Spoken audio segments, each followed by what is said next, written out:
Mythe et complot John Fitzgerald Kennedy a été assassiné cet après-midi.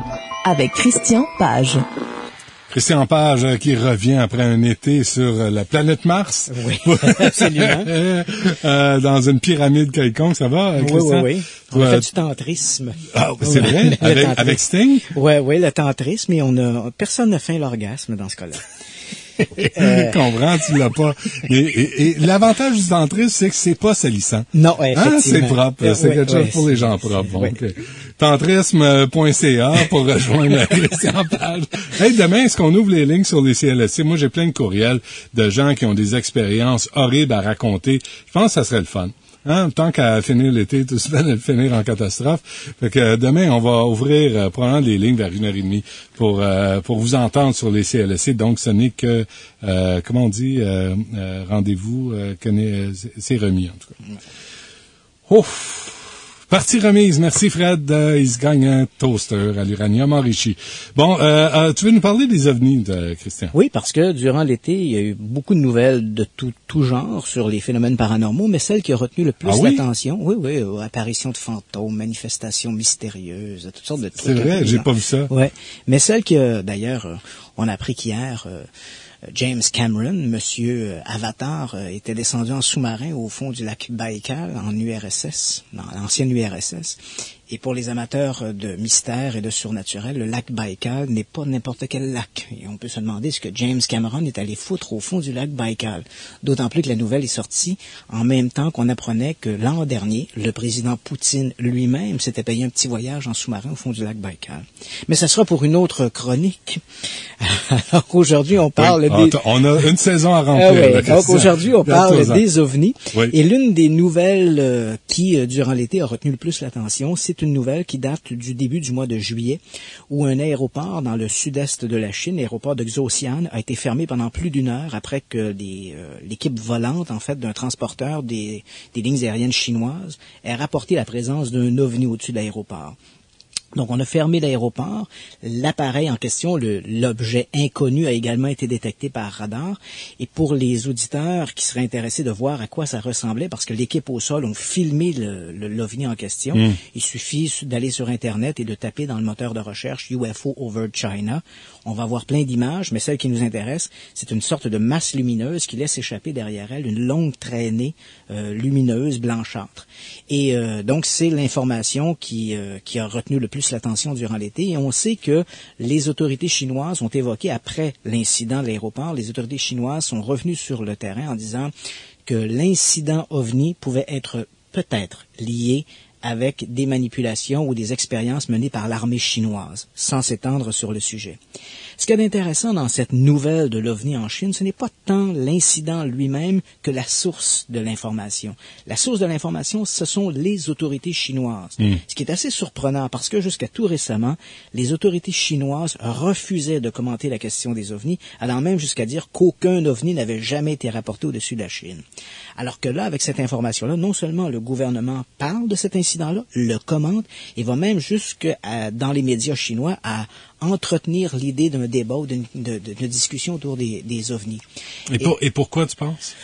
Disons que ça s'inscrit un peu dans une sorte de continuité internationale. Depuis une vingtaine d'années, surtout au cours des 10 dernières années, les autorités du monde entier se sont montrées beaucoup plus ouvertes à la question des ovnis. Ils ont rendu public des milliers de pages de documents et on peut aujourd'hui, par Internet, consulter un certain nombre de ces documents-là.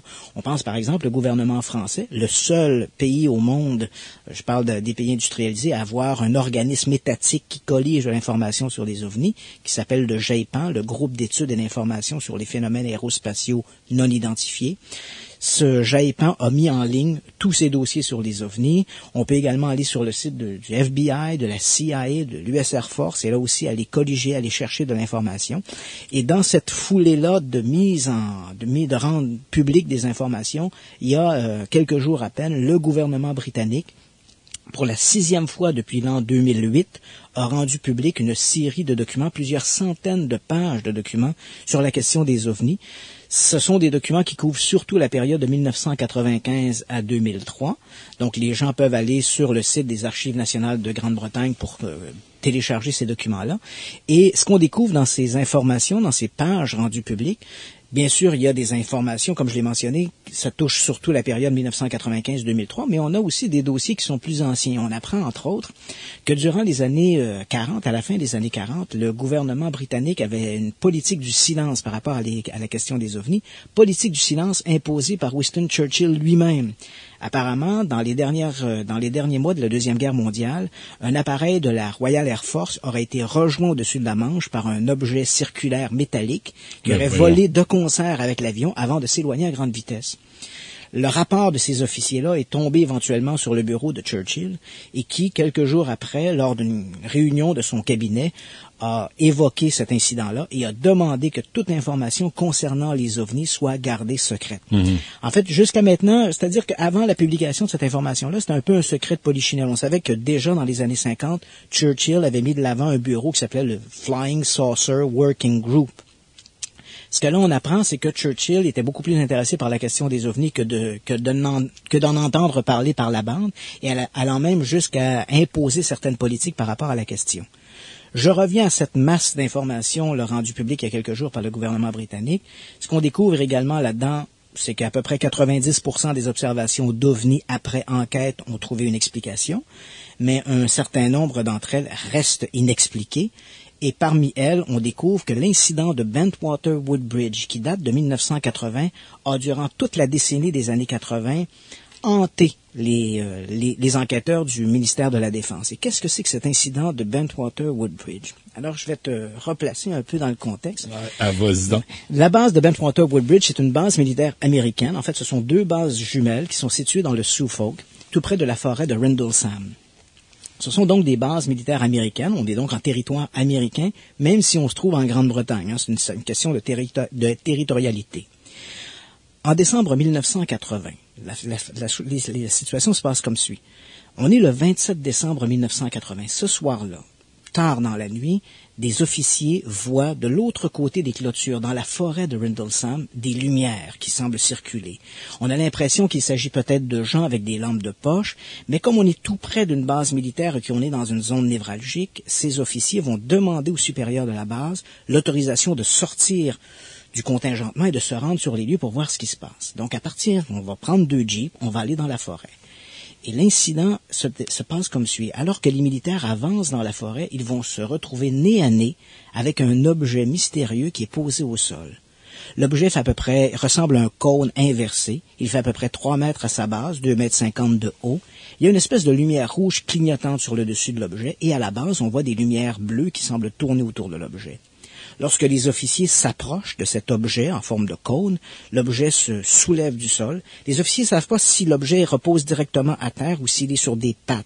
Ils le voient simplement se soulever très légèrement et l'objet, tout en douceur et en silence, va se déplacer entre les arbres, évitant tous les obstacles, puis lentement va prendre de l'altitude et disparaître.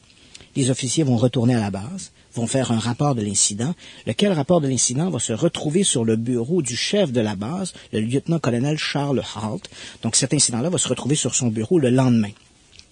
Évidemment, Charles Halt, un officier, un haut gradé de l'armée américaine, ne se laisse pas impressionner par des histoires de petits bonhommes verts et de martiens. Donc lorsqu'il tombe sur ce rapport-là, il fait venir dans son bureau les officiers en question, les militaires qui se sont rendus sur place.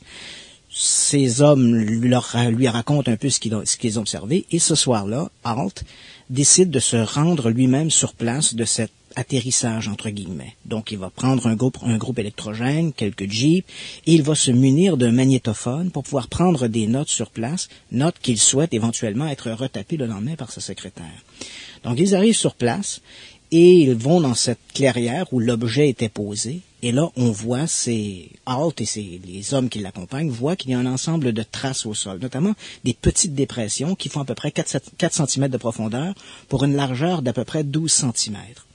Et alors que les officiers sont là et que Halt va commenter un peu son observation sur son magnétophone, ils vont observer dans la forêt une sorte de boule de lumière qui se dirige vers eux.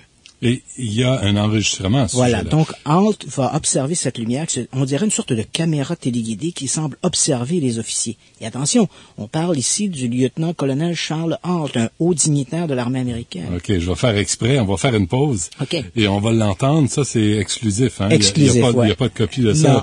Avec Christian Page, et ça c'est l'affaire Bentwater-Woodbridge. C'est toujours à propos des ovnis. On revient après la pause.